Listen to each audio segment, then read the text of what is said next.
When we say Nigerian men are evil, you guys think that we're just saying this stuff for bands, but let this Annie and Two-Face situation be a cautionary tale. And I'm not even just talking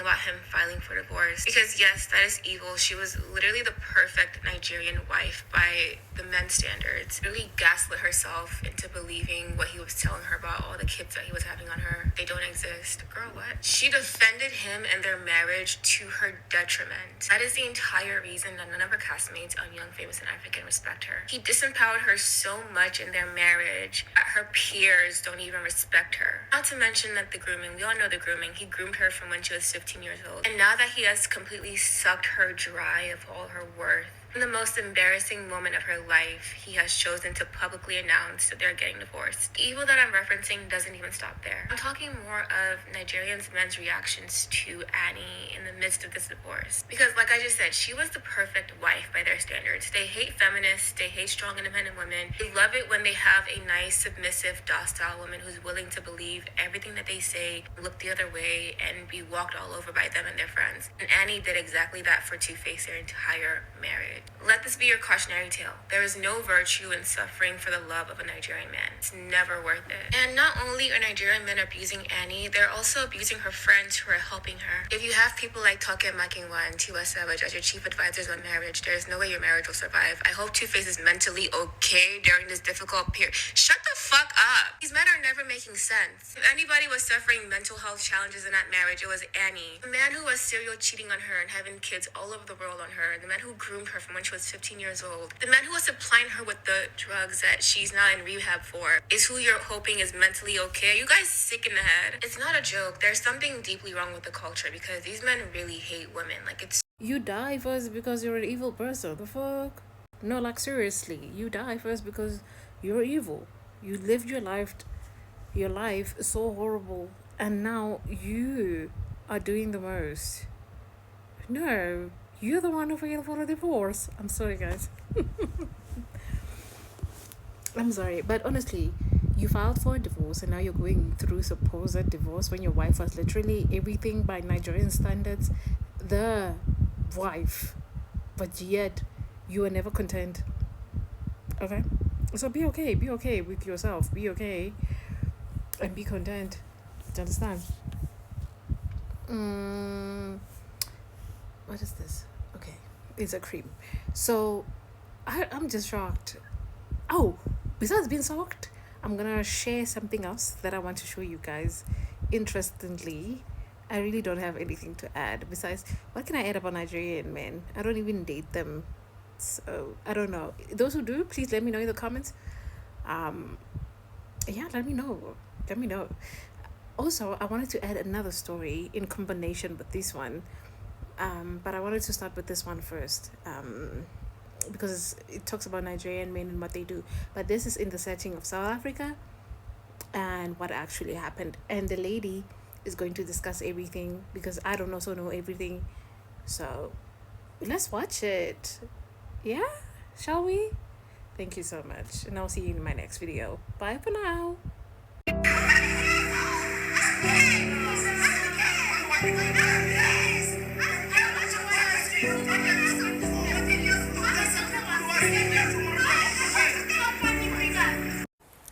Story time on why you should leave Jollof Men alone. Guys, leave these men alone. They will ruin your life. That is what they will do. So here in my estate, right, there's this Jollof Men. It's routine for them to pick up girls from the club, bring them back to their place, drink some more, do the nasty, repeat.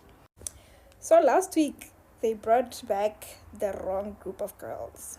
So I'm guessing they went from the club to the estate to here. Okay, sharp. So when they come back, right? When they come back all the time, they make a noise, and I hear them, right? And it's routine. These days we just ignore them. Okay. An hour or two passes from the time they came back, and I'm sleeping. Mind you, I'm sleeping. I just hear screaming. Leave me alone. I will expose you. You can't do that. Leave me alone. And then I wake up and I go to my balcony to check what's going on. And I see this girl, she's screaming, she's crying, and she's just having a mental breakdown. She's screaming and they're screaming at her. The other girls are trying to calm her down. The Nigerian guys are just also just fighting with her. It's just chaos. Eventually the security comes and they stop the fight. Apparently one of the guys decides, you know what, let me take her home. And I'm saying this because I talked to that guy, because me, I like things, and I will go to you and I will ask the information and find out what happened. Okay, regardless of that, the guy says he decided to take her home because her friends didn't want anything to do with her because they were embarrassing her. I'm guessing, the Nigerian guys wanted them to all leave, and the rest of the girls didn't want to leave, all those things. So one of the guys decided, you know what, let me take you home. And then on the way home, mind you, I stay in Midrand. Apparently the girl stays in Val. So imagine. Okay, sharp. So since the guy couldn't drive to Val that late, and he was also, drunk, so he didn't want to drive that long, plus it's not his girl, he decided, you know what, let me take you to your friend's place, because some of the girls had left because, they were embarrassed. It's like, let me take you to your friend's place. When they get there, the friends refuse to open for this girl that's having a mental breakdown. And the guy didn't know what to do because he wants to go back. And the people there don't want her to come back. Sharp. You know what he decides to do? He's like, you know what? I'm disengaged. Let me take this girl to a garage and I'm going to leave her there. At that time, they left around 12 midnight. And then the guy said that he dropped her off at the garage at 3 a.m. So you can already imagine the commotion that was going on when he got to the friend's place, and they were like, we don't want her. We don't know her. So also keep in mind, these friends of yours, just know that when days are dark, there are very few. Oh, I missed the part. Okay, so before they leave, right, people in the estate are like now waking up. People are standing by the balcony, by the stairs to see what is going on, because this girl was screaming at the top of her lungs. She even went to the clubhouse and she was just screaming, trying, like she was fainting. Some people say that she has, amatlosi in her, and that is why. And apparently, allegedly, she saw something she wasn't supposed to see at the Jollof house there. Huh? So one of my neighbors, she decides, you know what, this girl is going through a lot. Let me go and find out what's going on. So the woman goes and she, tries to calm her down, find out what's going on, try to help. So now the Jollof Men they got mad that this woman, why is she figuring herself in our ditabas? Because we want to be with this girl and now you want to, solve the issue and take this girl home. Relax, don't do that. So now, when the girl was dropped off at the garage, I thought that was it. Until today. So today, I'm just chilling, watching a movie, trying to fall asleep, thinking, what am I going to cook? What am I going to do today? All those good things. Then I just hear shouting again. And I can already tell. Jollof Men episode 2. Because every weekend, I know that there's drama from these people. So, like routine, I go and I stand by my balcony to of what's going on. When I get there, I see the woman that was trying to help that girl last week shouting with the Nigerian guys. So now, I think the big man of the Jollof guys was here today. I think he's not normally here. So today he was here, and I think he saw her, and then he picked a fight with the woman, saying, you can't interfere with our life. I don't appreciate what you did last time. You should have just let us handle the situation. There was no need for you to fire yourself into the situation. So now I think the woman got mad to say, you guys were harassing that young lady, and allegedly again, those girls were underage. And, first of all, they took them to the club, took them to their place, did the nasty with them, and they were underage. But I think the Jollof people didn't know. Okay, sharp. So in the middle of the woman that tried to help and the Jollof guy's fight, the Jollof guy got mad, and then he started claiming that the woman asked for sex from him, and he even said, the woman even sent her kids to come and ask for sweets and ask for money, blah blah blah. Guys, please don't mind the noise. I stay in a very busy place. Sure.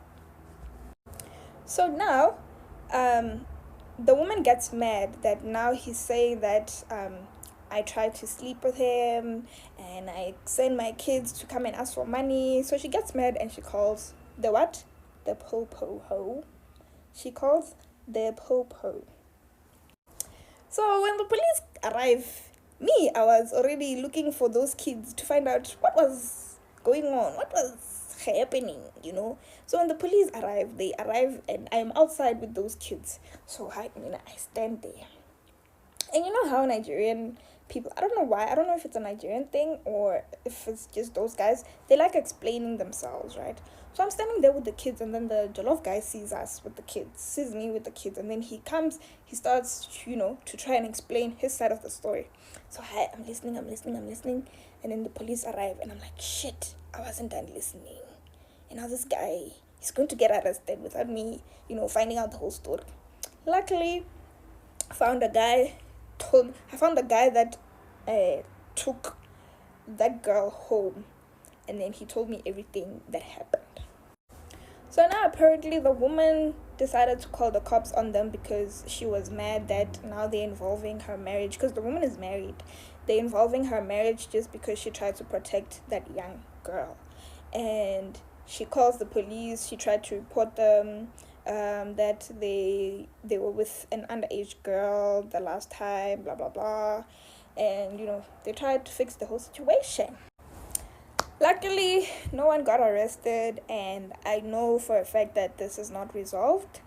I know that this week we are going to experience something else, because there's always something with these guys. It's like routine. Take girls from the club, bring them here, do the nasty with them, fight with them. So I'll update you on the next episode of Leave Jollof Men Alone. Leave them alone. And guys, please don't judge my storytelling abilities, skills, whatever. Don't judge me. It was my first time, and I just thought that you guys should also, get a scoop of the ditabas of Mr. Jollof and his brothers or friends.